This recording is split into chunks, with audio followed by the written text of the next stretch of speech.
আমাৰ কাৰণে এটা ভাল এটা দিন আমাৰ কাৰণে সৌভাগ্যৰ বিষয় যে বড়োলেণ্ড আন্দোলনৰ এজন সংগ্ৰামী সতীৰ্থ তথা people's joint action committee for Bodoland মুভমেণ্টৰ চিফ কনভেনৰ হিচাপে আছিলে তেখেত জেব্ৰাৰাম মুছাহাৰী ডাঙৰীয়া।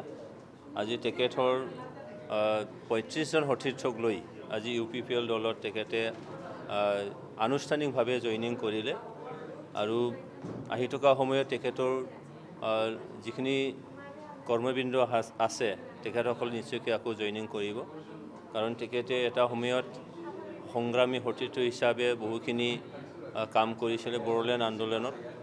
মাজতে তেখেতে ক'ৰবাৰ হয়তো কিবা কাৰণত আমাৰ ফালৰ পৰা পালৰি গৈছিলে, কিন্তু আজি আকৌ একেখন জেগাত আমাৰ প্ৰমোদ বড়ো ডাঙৰীয়াৰ নেতৃত্বত তেখেতৰ সবল নেতৃত্বত এই অঞ্চলৰ জাতি জনগোষ্ঠীক লৈ ইয়াৰ শান্তিপূৰ্ণভাৱে শান্তিটো বজাই ৰাখি প্ৰত্যেকটো জাতি জনগোষ্ঠীৰ উন্নয়নৰ কাৰণে আমাৰ ইয়াত মানে ঐক্য সংহতি বজাই ৰাখি যিখিনি বিটিআৰখন চলাই লৈ আছে, এই UPPL দলৰ নীতি আদৰ্শ এই দলৰ প্ৰত্যেকটো জাতি জনগোষ্ঠীক লগত লৈ তেখেতসকলৰ মৰ্যাদা সহকাৰে জীয়াই থকা যিখিনি কাম কৰি আছে বা তেনেকেই স্ক'প দি আছে সেইটো ভাল পায় তেখেতে আজি আমাৰ দলত আকৌ ঘূৰি আহিল বুলি ক'ব লাগিব।